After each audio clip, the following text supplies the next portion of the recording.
Design of power backup for fire stations. Requirements for power backup systems include NFPA 115, Standard on Automatic Fire Pumps, NFPA 70, National Electrical Code, and local building codes. Contact local authorities for specific requirements. There are two main types of power backup systems. Firstly, the Emergency Power System, or EPS, provides continuous power to essential equipment during a power outage and is activated automatically upon power loss. Secondly, the Standby Power System provides backup power to non-essential equipment when utility power fails and can be activated manually or automatically.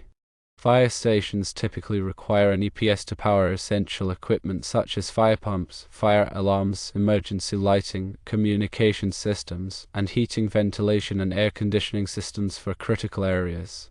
To size the power backup system, first determine the load required by essential equipment. Second, calculate the runtime needed based on battery capacity and expected power outage duration.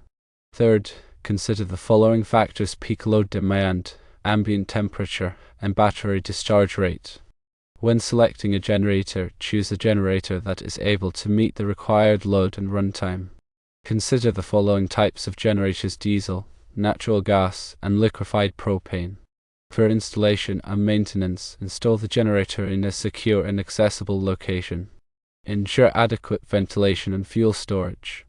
Perform regular maintenance and testing to ensure proper operation. Additional considerations include an automatic transfer switch, or ATS, which transfers power from utility to generator automatically. Battery banks provide extended runtime for EPS. Fuel tanks determine appropriate fuel capacity based on runtime requirements. Interconnection with the utility grid may require coordination with the utility provider. Resources include NFPA 115, Standard on Automatic Fire Pumps, NFPA 70, National Electrical Code, ASHRAE Handbook, heating, ventilation, and air conditioning applications, and fire protection and life safety considerations for standby and emergency power systems.